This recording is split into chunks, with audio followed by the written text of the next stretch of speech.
Pada video kali ini kita akan mempelajari tentang unsur intrinsik cerita. Dalam cerita, terkandung unsur intrinsik atau unsur pembangun cerita. Unsur intrinsik cerita merupakan unsur pembangun cerita itu sendiri.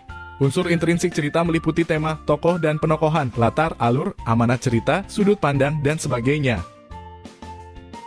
1. Tema. Tema adalah gagasan yang menjadi latar belakang cerita.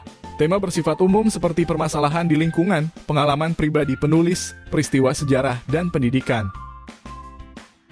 2. Tokoh dan penokohan. Tokoh adalah pelaku dalam cerita. Berdasarkan perannya, tokoh dibagi menjadi tokoh utama, tokoh tambahan. Tokoh utama merupakan tokoh yang menjadi fokus utama dalam cerita dan biasanya hadir dari awal hingga akhir cerita. Tokoh tambahan merupakan tokoh yang umumnya muncul beberapa kali dalam cerita. Tokoh tambahan dapat menjadi pendukung ataupun penentang tokoh utama. Penokohan adalah gambaran watak atau karakter dalam cerita. Berdasarkan karakternya, tokoh dibagi menjadi protagonis, antagonis, dan tirtagonis. Protagonis adalah tokoh yang digambarkan memiliki watak baik dan banyak disukai. Antagonis adalah tokoh yang digambarkan berwatak buruk yang biasanya menjadi musuh dari tokoh protagonis. Tritagonis adalah tokoh yang menjadi penengah antara tokoh protagonis dan antagonis. 3. Latar. Latar adalah gambaran tempat, waktu, dan suasana dalam cerita. Latar tempat menjelaskan letak kejadian atau peristiwa yang terjadi dalam cerita. Latar waktu menjelaskan kapan kejadian atau peristiwa dalam cerita terjadi. Latar suasana menjelaskan gambaran suasana dalam cerita. 4. Alur. Alur adalah kronologi peristiwa dalam cerita.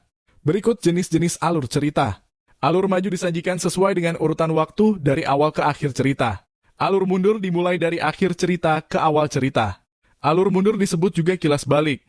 Alur campuran merupakan gabungan antara alur maju dan alur mundur.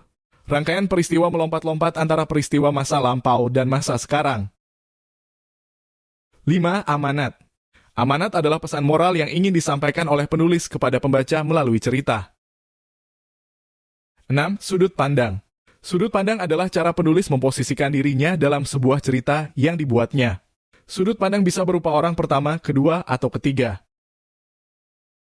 Demikian penjelasan tentang unsur intrinsik cerita. Terima kasih telah menonton video ini. Semoga bermanfaat untuk kalian.